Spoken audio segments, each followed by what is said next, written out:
When did Toronto's housing affordability crisis start? That's what I'm going to be chatting about today. My name is John Pasalis, president at Realosophy Realty.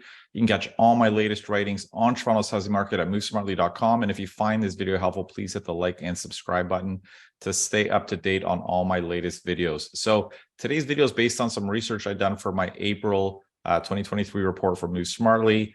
And it's really just based on some comments I'd seen from politicians recently about our affordability crisis, and effectively, many of them arguing that this isn't anything new. We've had an affordability crisis for 20 plus years, and some of them arguing that the current government is actually doing more to help this crisis than the previous Conservative government. You're going to take a quick clip listening to NDP MP Dan Blakey kind of making his point about how this is not a recent development. This has been a long-standing issue and arguably worse under the Harper government. Let's take a listen.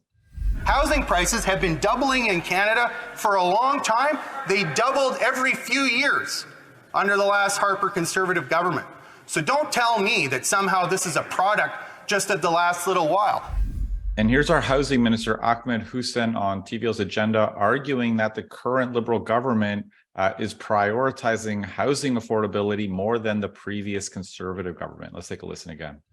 So if it is a crisis, or even if it is just a very challenging situation, do you think your government has responded with the adequate boldness required to meet the moment? Absolutely. And I'll say that because, first of all, to even respond, you have to prioritize the issue. And prior to our government, the previous government did not prioritize this issue. They didn't see that they had a role in federal leadership and responsibility on this issue. So how accurate are both of these claims? I mean, has this been a 20-plus year housing crisis? And is the current government doing more than the previous one to make housing more affordable? I'm going to try to unpack some of the numbers and look at some of the house price dynamics we've seen over the past 20-plus years to help make sense of this. So our housing data, average price data, goes back to 1998. And if we just look at a chart of house prices since then, I mean, we're going to basically see a market where prices are rising. And I've seen a number of people kind of share a chart like this on Twitter, basically arguing, that this is proof that we've had a 20-plus year crisis. Prices have been trending up for a very, very long time. But we can't really make sense of the dynamics of the housing market by just looking at a chart of house prices, because it misses a couple of important things. Number one, it doesn't really tell us how the rate of change of prices has varied over the past 25 plus years. Have house prices been appreciating at the same rate over that entire period? Or were there some periods where home prices were appreciating more rapidly than other periods? So to do that, we have to look at the rate of change of home prices.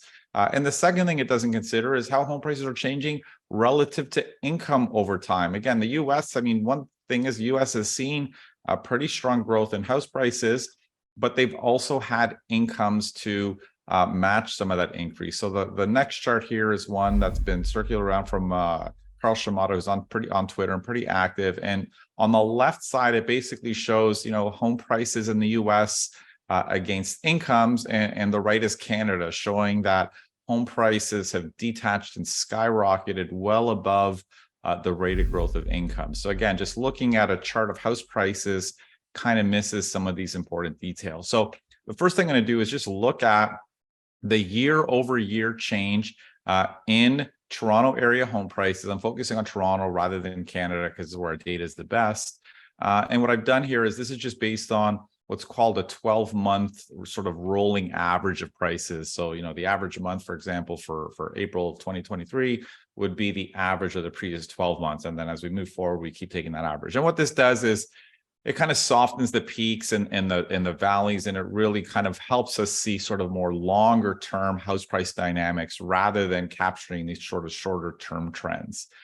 So when we do that and we just look at the year over year change in home prices, we get this chart that I think shows a couple of interesting trends. The first and most important one was that prior to 2015, it was actually quite rare to see home prices in the Toronto area appreciating by double digits, so more than 10%. And in fact, over that entire period, we actually saw home prices grow by more than 10% per year during only 13 months. So that's 6% of the entire time over that entire period, where we saw double-digit price growth. A couple were in the years after the global financial crisis, and then the balance was sort of towards the end of 2015. But since 2016, we can see this massive shift where double-digit house price appreciation has actually become the norm. Out of that entire period since 2016, and this chart ends at the end of 2022, 53 out of the 84 months saw house prices appreciate by more than 10%. So it's 63% of the time. So very big difference between the period pre and post 2015. And this is an important factor because when we think about some of the drivers of why we have seen such an acceleration of people both investing in properties and people who just refuse to sell their homes when they upsize and are just renting them out, which is one of the reasons why we see so few listings in the Toronto area, is because double-digit appreciation has actually become the norm in the GTA. I mean, people weren't doing that as much back when home prices were appreciating 3, 4, 5%. When home prices were appreciating 10+%, that is obviously a bigger driver of people not wanting to sell their real estate. Now, this of course doesn't tell the whole picture because it's really just a chart of year-over-year price trends. To understand how home prices have changed over those entire periods, and what does this period before 2016 look like relative to the period after 2016? The average annual rate of appreciation of home prices before 2016, so from 1998 to 2015, was 6.6%. And since then, after 2016, the average annual rate of appreciation, so this includes all the peaks and valleys, we're taking sort of from the start to the end, and we sort of averaging over the entire period, was 11.2%.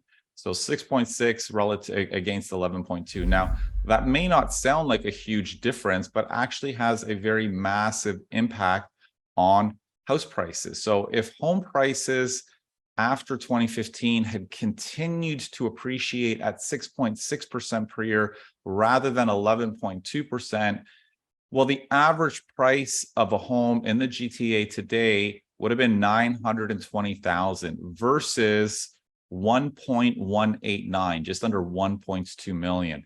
So this means that because home prices appreciate more rapidly, the average home costs an extra $270,000, obviously a huge amount for the average household's mortgage payment. So again, this is just purely a product of the fact that home prices started appreciating more rapidly after 2016. If they had stayed steady, we'd be at 920. Now, when we look at houses are, of course, one side of the picture, but when we look at the rental market, we see a very similar dynamic. Now, our rent data doesn't go as far back as 1998. It goes as far back as 2004.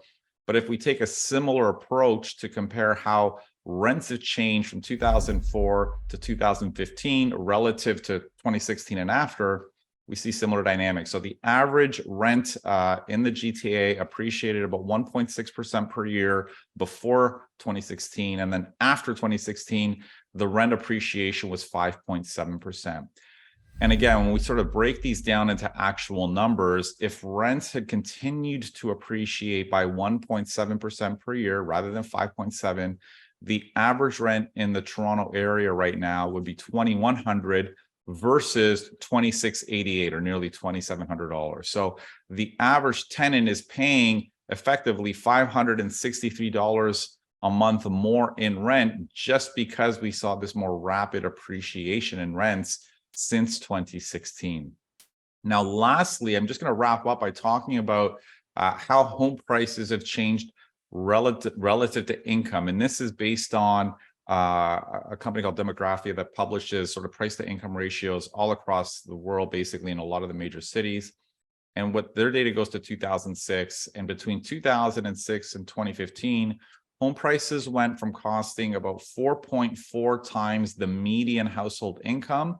And by 2015, it reached 6.5 times. So in the span of 9 years, home prices had appreciated by twice the median household income. Now, since then, since 2015, average home prices in 22 were actually about 10 times the median household income, or 9.9 to be specific. which means that in the span of 5 years, home prices have increased by 3 times the median household income. So even relative to incomes, this is a far more rapid rate of growth in house prices that we've seen since 2016.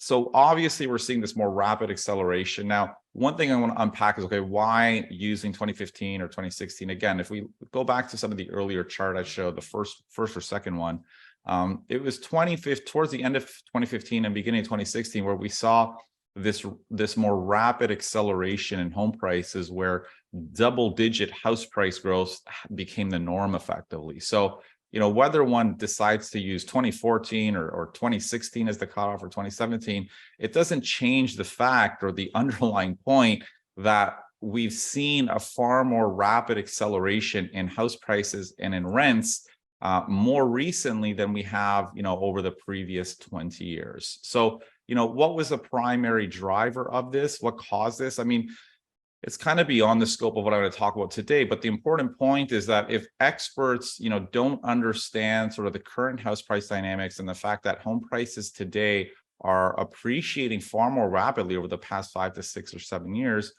how are we going to understand what are some of the factors that are behind this if we think this has been a 30-year problem? So going back to kind of the original politicians who kind of inspired this, I mean, were home prices appreciating or doubling every 3 years, as Dan Blakey argued? I mean, of course not.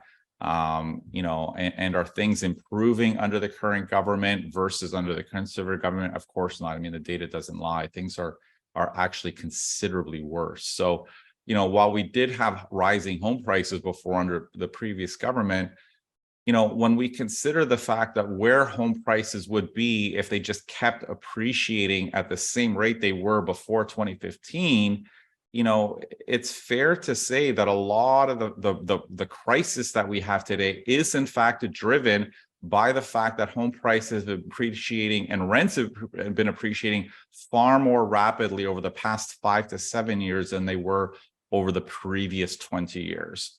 So I think that's the important thing to take away, that a lot of these challenges that we're seeing are in fact recent problems driven by this more rapid acceleration in home prices and rents. I hope everyone found that helpful. If you have any questions about any of this, please post them in the comments below or send me an email at askjohn@movesmartly.com.